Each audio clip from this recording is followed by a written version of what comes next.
মহিলাটি বলে, ও তুমি রিমা বোনের কথা বলছো, কিন্তু ও তো দোকান বিক্রি করে দিয়েই চলে গেছে। লোকটি বলে, কোথায় গেছে বলতে পারো? মহিলাটি বলে, না আমি জানি না, তবে আমাকে একটি ফোন নাম্বার দিয়ে গেছে যাওয়ার সময়। লোকটি নম্বরটি নিয়ে যোগাযোগ করার চেষ্টা করে, কিন্তু মোবাইল সুইচ অফ ছিল। এরপর লোকটি সেখান থেকে চলে যায় আর পাশের দোকানগুলোতে গিয়ে জিজ্ঞেস করতে থাকে। সবশেষে লোকটি খোঁজ পায় যে মেয়েটির বোন খুব গুরুতরভাবে অসুস্থ রয়েছে এবং সে একটি হাসপাতালে ভর্তি রয়েছে। লোকটি সেখানে গিয়ে জানতে পারে যে মেয়েটির বোনের লিভার ক্যান্সার ধরা পড়েছে আর এর জন্য খুব দ্রুত অপারেশন দরকার, কিন্তু এর জন্য অনেক টাকা লাগবে।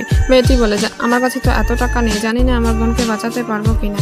এটা ভেবেই সে কাঁদতে থাকে। মেয়েটি অনেকভাবে টাকা জোগাড় করার চেষ্টা করে, কিন্তু পারে না। আর তখনই সেখানে নার্স এসে বলে, তোমার ফি জমা হয়ে গেছে, কেউ একজন এসে তোমার ফি জমা দিয়ে গেছে এবং তোমার জন্য একটি চিঠিও রেখে গেছে। মেয়েটি চিঠিটি খোলে এবং দেখে চিঠিতে লেখা রয়েছে, প্রিয় বোন, তোমার মনে আছে তুমি যে একদিন তোমার হোটেলে আমাকে খাইয়েছিলে এবং কিছু টাকা দিয়েছিলে, আর আজ তাই তোমার জন্যই আমি আমার জীবনে অনেকটা এগিয়ে গেছি।